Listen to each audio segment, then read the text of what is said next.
কয়েক বছর আগের কথা। ক্লাস 7-এর বার্ষিক পরীক্ষার খাতা দেখছিলাম। খাতা দেখা প্রায় শেষ হয়েই গেছে। আর কয়েকটি খাতা দেখলেই খাতা দেখা শেষ হয়ে যাবে। হঠাৎ একটি খাতা দেখতে গিয়ে আমার চোখটা আটকে যায়। প্রথম পাতায় এসে নামটা আরও একবার দেখলাম। ছেলেটির নাম উত্তম। উত্তমের খাতাটা দেখতে গিয়ে আমাকে বেশ ভাবিয়েছিল।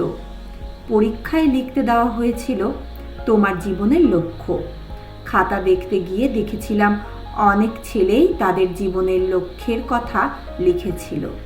প্রথম সারির ছেলেরা কেউ কেউ লিখেছে ডাক্তার, কেউ ইঞ্জিনিয়ার, কেউ শিক্ষক, কেউ বা ক্রিকেট খেলোয়াড়ও হতে চেয়েছে।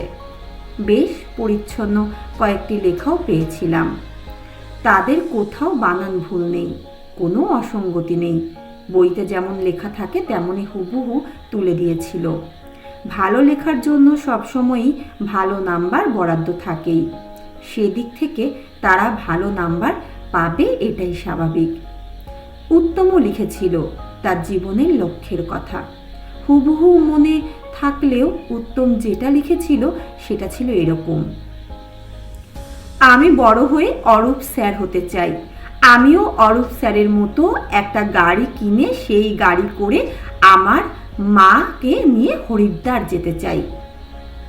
খাতাটা দেখতে গিয়ে বারবার পড়ছিলাম লেখাটা।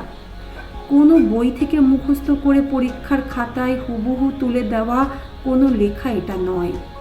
এই লেখাটা তার একদম নিজের লেখা। এ একদম উত্তমের সম্পূর্ণ মনের কথা। লেখার মধ্যে অনেক বানান ভুল ছিল ঠিকই, কিন্তু তার মধ্যে ছিল জীবনের সত্য। সেদিন খাতা দেখতে বসে আর কোনো খাতা দেখিনি। উত্তমের খাতাটাই ভালো করে দেখছিলাম। উত্তম পড়াশোনায় ভালো নয়, সেভাবে কিছুই হয়তো লিখতে পারেনি, কিন্তু যা লিখেছে সেটা আমার শিক্ষকতার জীবনে অনেক বড় প্রাপ্তি। উত্তমের খাতাটা দেখতে গিয়ে যখন দেখলাম উত্তম অরূপ স্যার হতে চেয়েছে, তখন গর্বে বুকটা ভরে উঠেছিল।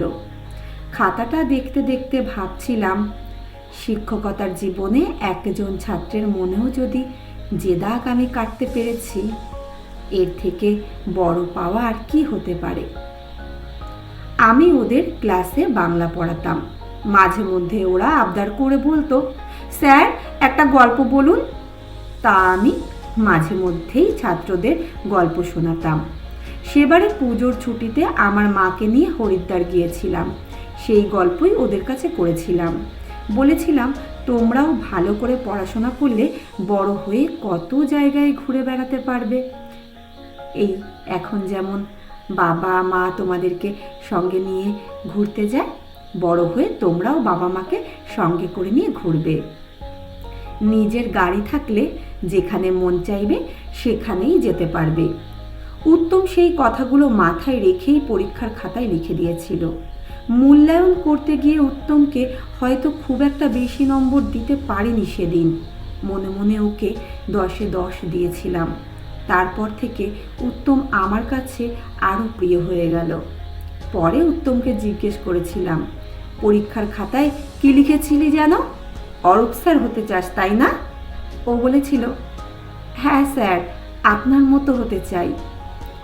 তারপর থেকে কয়েক বছর কেটে গেছে। উত্তম স্কুল ছেড়ে চলে গেছে। ক্লাস 10-এ উঠে কয়েকদিন অবশ্য স্কুলে এসেছিল, তারপর আর স্কুলে আসেনি। মাধ্যমিক পরীক্ষাটা না দিয়েই পড়া ছেড়ে দিয়েছিল। আমি অন্য ছাত্রদের কাছ থেকে খোঁজ নিয়েছিলাম, উত্তম কেন আর স্কুলে আসছে না। শুনেছিলাম উত্তম পড়া ছেড়ে দিয়েছে, ও আর পড়বে না। আমি ওকে ডেকে পাঠিয়েছিলাম, ও আসেনি আর। তারপর থেকে উত্তম মনের মধ্যেই রয়ে গেল আমার। কিছুদিন আগে কলকাতা গিয়েছিলাম একটা দরকারে। সকালে ট্রেন ধরার জন্য আমার ছেলে বাইকে চাপিয়ে স্টেশনে পৌঁছে দিয়ে গিয়েছিল। বিকেলে যখন ফিরলাম তখন প্রায় 4:30 হবে। ছেলেকে বাইক নিয়ে আসতে বলার দরকার নেই বলেই মনে করলাম। ভাবলাম টোটো করেই চলে যাই। স্টেশন চত্বর থেকে যখনই বেরিয়ে এসে টোটোতে উঠতে যাব, দেখি আমার ছাত্র উত্তম।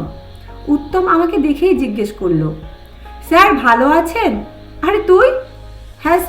2 বছর হয়ে গেল টোটো চালাচ্ছি, আগে দেখিনি তো কখনো। আপনি হয়তো আমাকে খেয়াল করেননি, আমি আপনাকে প্রায় দেখি। কথাগুলো বলতে বলতে আরও 3 জন প্যাসেঞ্জার চলে এলো। উত্তম বলল, স্যার আপনি সামনের সিটে চলে আসুন। আমি সামনের সিটে গিয়ে উত্তমের পাশেই বসলাম।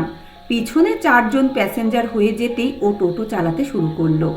তারপর নানান কথা, স্কুলের অন্য স্যারদের কথা জানতে চাইল। নিজে থেকেই বলল, স্যার স্কুল ছেড়েছি 11-12 বছর হয়ে গেল, আপনি স্যার আগের মতোই রয়ে গেছেন। আমি বললাম, আমার কথা ছাড়, তোর আর খবর বল, অনেকদিন পর তোকে দেখছি। আমার তো আলাদা কোনো খবর নেই, এই তো টোটো চালাই, এতেই যা হয় আপনাদের আশীর্বাদে চলে যায়। 1 বছর হলো বিয়ে করেছি, বাবা তো ছোটবেলাতেই মারা গিয়েছিল, আর মাও চলে গেল বছর 3 আগেই। উত্তম কথাগুলো আমাকে বলছে, পেছন থেকে একজন বলে উঠল, এই টোটো থামো। দেখলাম টোটো থেকে নেমে 2 জন ভাড়া দিল, আর একজন ভাড়া না দিয়েই চলে গেল। আমি উত্তমকে জিজ্ঞেস করলাম, কি ব্যাপার উত্তম, উনি ভাড়া দিলেন না? স্যার আমি বয়স্ক মানুষদের কাছ থেকে ভাড়া নিই না, সেটা উনি জানেন।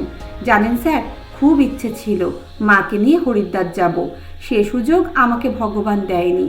কিন্তু এই বয়স্ক মানুষজনদের দেখলে আমার বাবা মার কথা মনে পড়ে, তাই এদের দিয়েই কিছুটা পূরণ করি।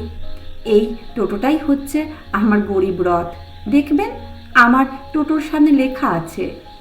কিছুক্ষণের জন্য আমাকে থামিয়ে দিয়েছিল উত্তম।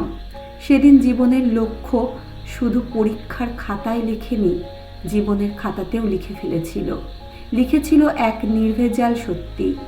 টোটো থেকে নামি, আমি ভাড়াটা বের করার আগেই আমাকে বলে দিল, আপনার থেকে ভাড়া নেব না স্যার, এই গরিবের রথে আপনাকে যে বসাতে পেরেছি, এর থেকে বড় কিচ্ছু পাওয়া আমার নেই।